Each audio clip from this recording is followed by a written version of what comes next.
Phillips, thank you. We go now to Congressman John Curtis of Utah, a Republican who is scheduled to travel this week to Glasgow to attend that climate summit. Congressman, thank you for joining us ahead of your trip. Good morning, Margaret. I want to tackle some business here at home first. The House is expected to vote, as you heard, this coming week on that $1.2 trillion bipartisan infrastructure plan. This is roads and bridges. It's popular. Why are you opposing it? Well, this thing has been botched from the beginning. You know, this was negotiated in good faith in the Senate. And I have no doubt, had it come straight to the House, it would have passed with strong Republican support. But the reality of it is, we were told from the very beginning that this was coupled with the reconciliation spending, which is a no-go for Republicans. Right, but so what I hear you saying, though, is that it's about, like, optics, that it's about politics. You would have $3.6 billion for your state come in here as a result of this bill. Aren't you just making a political point? I mean, isn't that what people hate about Washington? So listen, my state is more worried about debt than handouts from the federal government. Sure, there's some good things in that bipartisan infrastructure bill, but the reality of it is that's not the vote. They've been very clear. If the bipartisan infrastructure package passes, so does the $3.5 trillion reconciliation package. Now, it may not be $3.5 trillion anymore, but I'll tell you, on foremost in Utah's mind is debt. So you expect Republicans to try to stand in the way of this? It's not us standing in the way. Listen, Republicans have no control. You can't imagine how frustrating it is to be a Republican in the House right now. This is all in the Democrats' hand, and I don't even know if we're going to have a vote on it. Like we were told last week we would vote. We were told 2 weeks before we would vote. So who knows where this is going to land? Let's ask you now about climate, which, as we introduce you, you are going to that Glasgow summit. You're also one of the founders of this conservative climate caucus. That is something that will surprise people. They often hear climate change and hear very partisan points of view here. You as a Republican are trying to make a statement. Specifically, what is your message on what needs to be a viable energy source for the United States? Yeah, the message is very clear. First of all, the message is that Republicans do care. We've been subject to a branding problem, and we need to overcome that. But loud and clear, Republicans care. You think it's just a branding problem? Oh, absolutely. Listen, I'm here from the state of Utah, and I guarantee you there are more Republicans here than most places, and I know deep down everybody cares about this planet. We want to do what's best for it. We want to leave it off better for our children.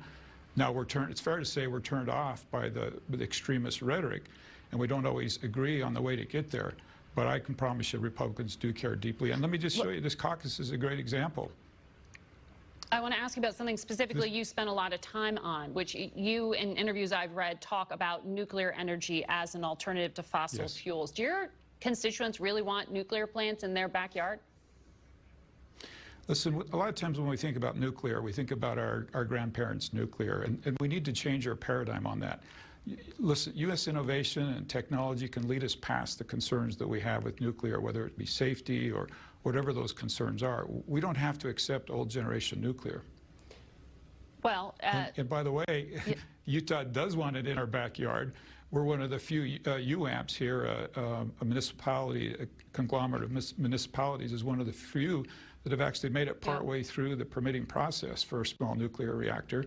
And PacifiCorp, our major utility here, is working with Warren Buffett to bring nuclear. And there's $6 billion in this bipartisan infrastructure bill that would go to some of those small nuclear reactors. There's $9.5 billion to research clean hydrogen and create offices to manage it. You got to like those provisions, even though you're voting down the bill. Well, the fact that you could, a blind squirrel could find a nut in a forest, right, that's what it's like looking through this bill, trying to find something that you like in it. $6 billion out of trillions and trillions of dollars isn't really a serious effort to explore things that really are fundamental if we're going to get to a green future. So what is the Republican path to a green future? Specifically, what are the proposals you want to hear? Well, let me say, first of all, if we follow the Republican path, we don't need to kill U.S. jobs. We don't need to export our jobs overseas and subject ourselves to our enemies. We have ideas that improve the U.S. economy, that rely on U.S. technology and U.S. innovation, such as new nuclear, as we mentioned. hydrogen. And listen, fossil fuels have got to be part of the conversation. We've reduced more greenhouse gas emissions here in the United States with fossil fuels than the entire Green New Deal could have ever dreamed of doing. And it's a mistake to demonize fossil fuels. They're actually part of our answer. Well, part of what I hear frequently is, okay, make these adaptations, don't eliminate. But the challenge is, how do you meet the moment in terms of urgency when you are trying to put in investments that take a decade or more to get there? So how do you do both things at once? Well, you have to do both things at once. And let's be honest, when we set unrealistic But how do you make the market more efficient if not for creating tax credits and doing things that have government subsidies? How do you move it faster? Listen, our free marketplace is remarkable. It's U.S. innovation and technology that's led to the vast reductions in carbon that we already have. And I have full confidence in this marketplace. Now, that's not to say that as a government we don't have a role, that we shouldn't be looking for those areas to incentivize and help and poke and prod along the way.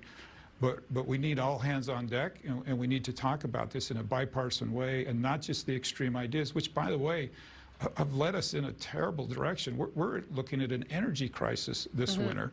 Rates are skyrocketing, I mean, impacting those who can least afford to pay for it.